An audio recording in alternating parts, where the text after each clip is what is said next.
What's the Sabbath? Unsa ba ang Sabbath? It's a day of rest. It's a day of rest.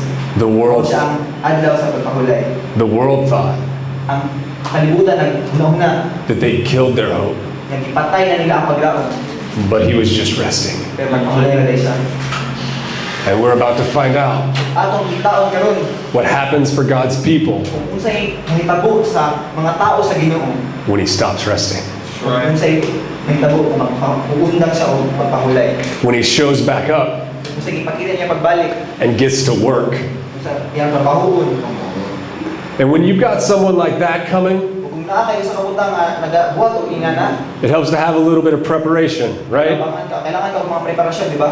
You need an entourage. Kailangan ka underroads, Your people, mga tao, your hype men. mga kanang pusgat kayo, Mga grupo. mga grupo, mga Ako kayong grupo na Wala. unahan na sila. Yeah. grupo ka na. Okay?